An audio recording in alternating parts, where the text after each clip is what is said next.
Radio Escuchas de la República desde Libertas Comunicación, su amigo y servidor Teodoro Rentería Arroyave les saluda con el comentario a tiempo que se titula, al igual que en México, Crisis en el Poder Judicial de España y otras más.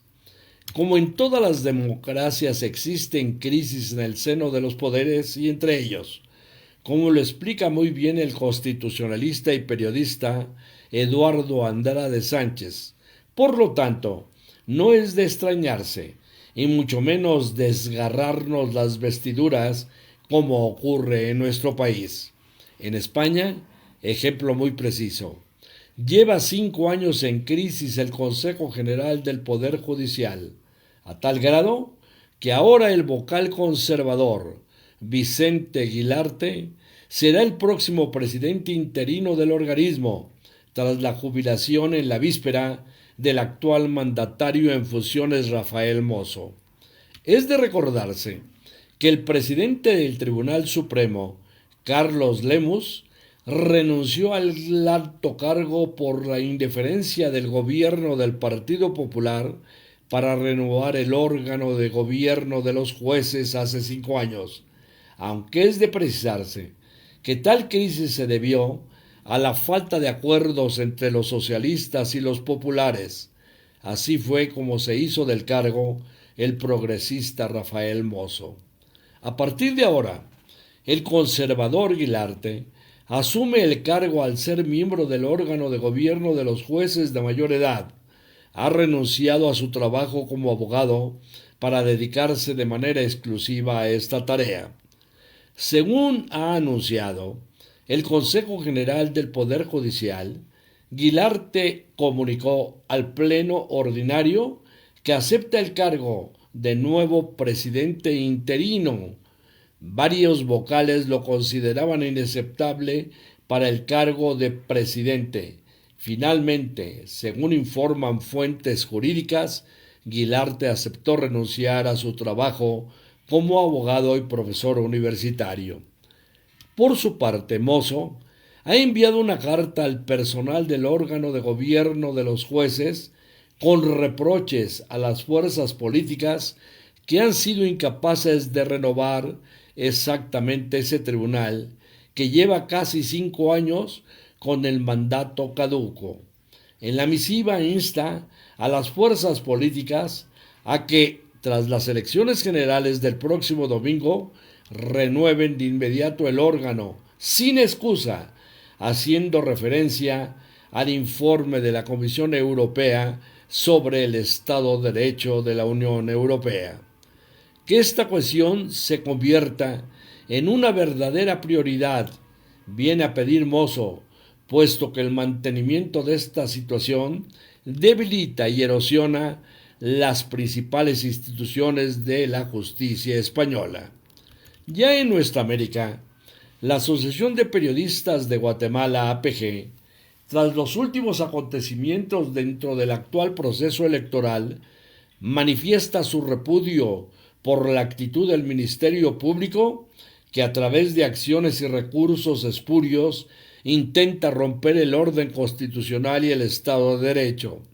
La organización hermana hizo público el allanamiento al registro ciudadano del Tribunal Supremo Electoral, realizado por agentes del Ministerio Público. Más parece una acción contra la delincuencia organizada que un procedimiento judicial, afirman los colegas guatemaltecos.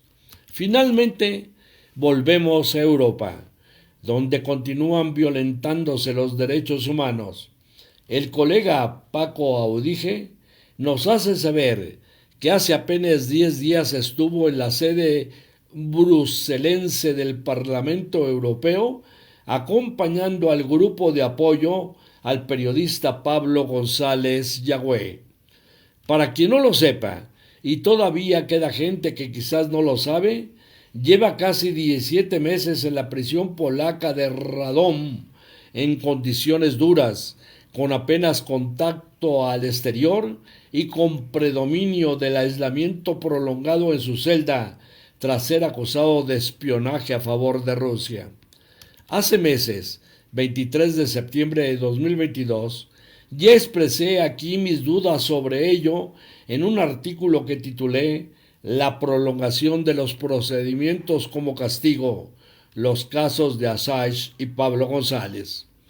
Pero el asunto fundamental es que, en su carácter de preso a la espera de juicio, solo ha recibido una docena de visitas consulares, unos pocos contactos limitados con su equipo de defensa y 2 encuentros con su esposa, Oriana Goirena, acompañada una vez por uno de sus hijos, que son 3, todos menores. De acuerdo, este panorama resulta infame. Hay que ser muy fuerte para mantenerse estable en estas condiciones.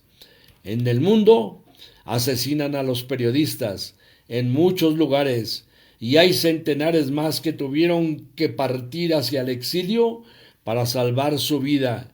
Proceden de países como Afganistán, Rusia, Marruecos o Siria.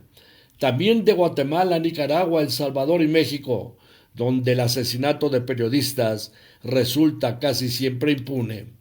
La Federación Internacional de Periodistas FIP y otras organizaciones de defensa del periodismo, como la Federación de Asociaciones de Periodistas Mexicanos Papermex, el Colegio Nacional de Licenciados en Periodismo CONALIPE y la Federación Latinoamericana de Periodistas FELAP, cifran en casi 400 el número de los periodistas presos en el mundo.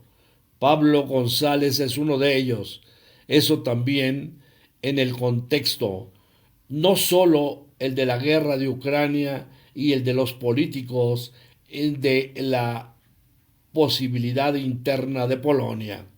No olvidemos que en el caso de Pablo González estamos ante otro hecho fundamental que ha sorprendido al mundo. Pablo está encarcelado en la Unión Europea, en condiciones indignas de la Europa democrática, mientras representantes públicos y de la aprobación siguen hablando muy poco y en voz baja de su encarcelamiento. ¿Hasta cuándo? Hasta aquí el comentario a tiempo. Se despide de ustedes su amigo y servidor Teodoro Rentería Arroyave.